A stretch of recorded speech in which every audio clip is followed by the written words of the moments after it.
one of the things with all of this news and all the things we've been covering about Donald Trump for the last decade plus that I would note is that he is supposed to be good at lying. That is supposed to be a thing he is good at. I mean, the conventional wisdom in MAGA land, at least, is that if Trump doesn't like something, whether it's a news story or a statistic or an immutable law of physics, he can just say it's fake over and over and over again. And eventually the theory is it will go away. Now, I would not have necessarily predicted that the Epstein files, I didn't predict at all. I wouldn't have thought this at all, that the Epstein files would be the issue that caught him up in his own blatant lies to a point where it seems to be one of his biggest problems. But 8 months into his second term, he is having a very hard time explaining himself. I mean, yesterday we finally got the highly anticipated Epstein birthday book. I was just talking about it with Chris. The one that was first reported on by the Wall Street Journal back in July, that was said to include at the time a body letter from Trump to Epstein, which we didn't see at the time. And Trump was so furious, remember that, a couple months ago, about that reporting that he immediately sued the Wall Street Journal and its parent company for defamation, declaring in open court that that birthday letter did not exist. Well, turns out, as we all, basically all of you watching would have predicted, we knew that would be the case all along, the letter definitely does exist, as do a whole bunch of other creepy letters to Epstein that were compiled in that birthday book.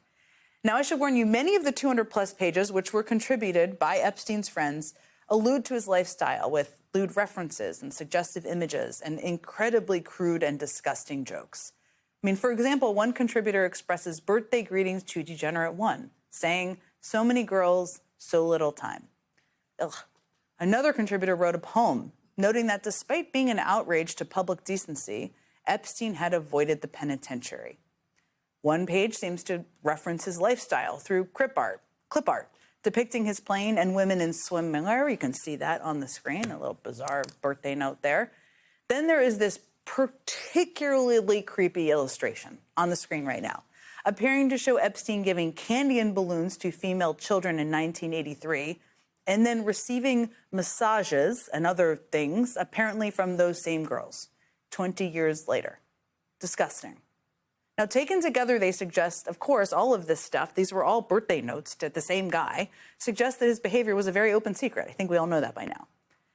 And it was among those horrifying pages that we saw this birthday message, appearing exactly as it was first described by the Wall Street Journal and bearing Trump's very distinctive signature.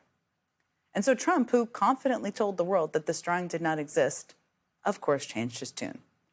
I mean, immediately the White House and its allies started pushing a new claim. Now they say that it's not the letter that is fake, but Trump's signature on the letter that is fake. Maybe they sat in a meeting and discussed that was the thing they should say. Who knows? Never mind the fact that there are multiple nearly identical examples of Trump's signature on letters he has signed throughout the years. You can see them all on the screen, including ones he himself published in a book called Letters to Trump. Who knew when he had that book put out it would be so apt today? Now, Trump's claim that this signature was fake was so obviously far-fetched that by this morning, even Trump himself appeared to have given up selling that particular storyline. When reached by NBC News, Trump did something he almost never does, can barely count how many times he's done it. He gave a rare no comment, basically. He said, quote, "I don't comment on something that's a dead issue." As if saying it's a dead issue means it's a dead issue.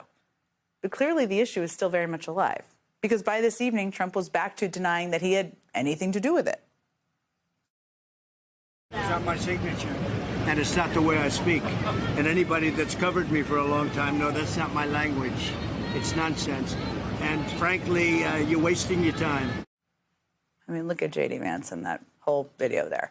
Anyway, and now, as implausible as it may be, that faked signature theory has become kind of the official party line. From what I see, it's not his signature. I've seen Donald Trump sign a million things. This doesn't look like his signature to you? Nope. Well, I don't know. I mean, anybody can do a signature. So you think really someone might have just forged this somehow? Yeah, I mean, somehow it's so easy to do. I think there's a dispute about whether that's really a signature. So, I mean, I think right now it's just going to be, that's going to be argued back and forth. So you're just going to take the president at his word that he, what does it have to do with anything? The president says it's not. I take the president's word. What does it have to do with anything, yes? Well, it has to do with a lot of things. I mean, let's just game this out here for a second.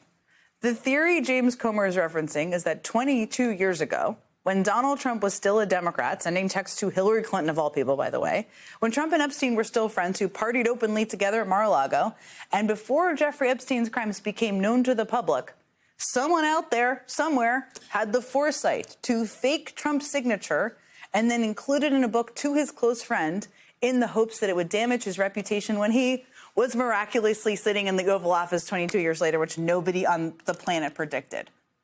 Why would anyone believe that? They wouldn't.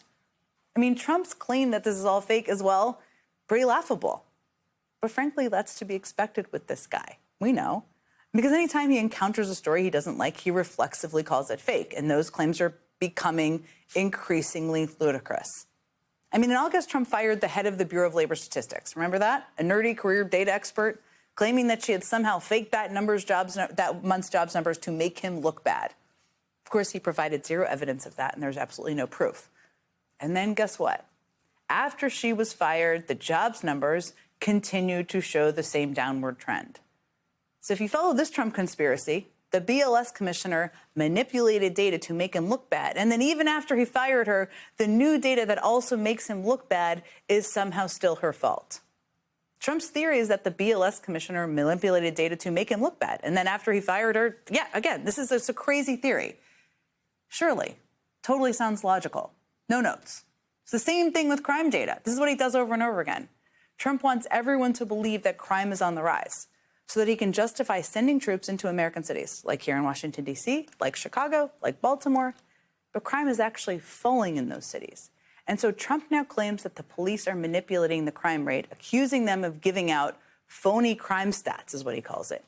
He even ordered the Justice Department to investigate whether police in Washington, D.C. are falsifying those crime statistics.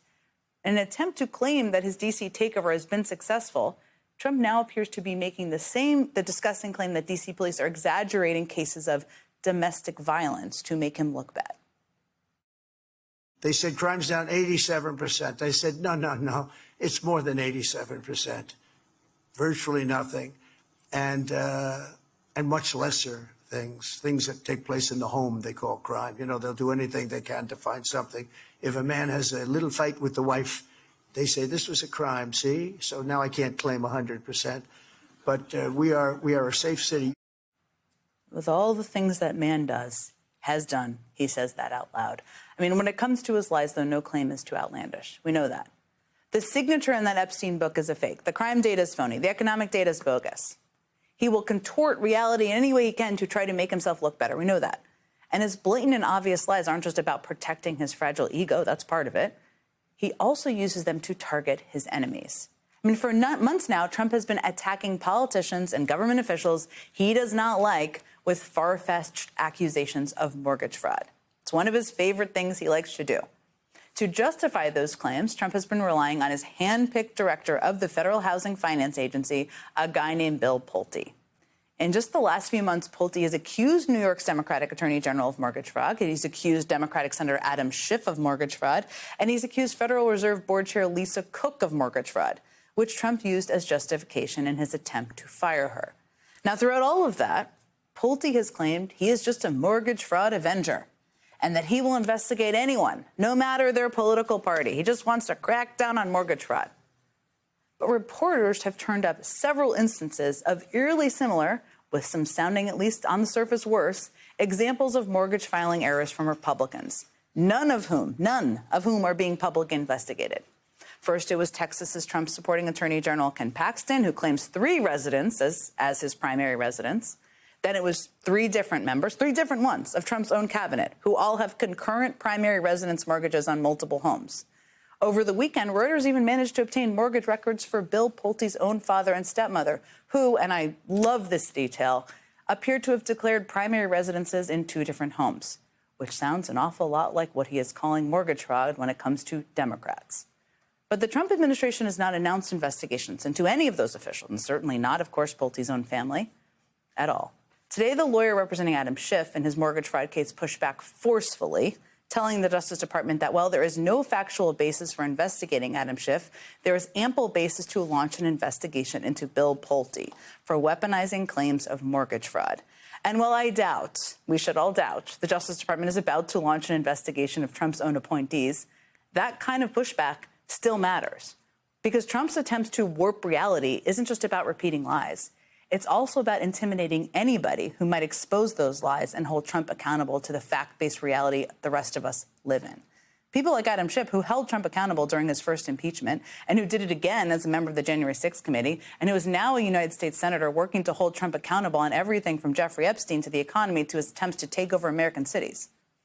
That's why Trump's doing it.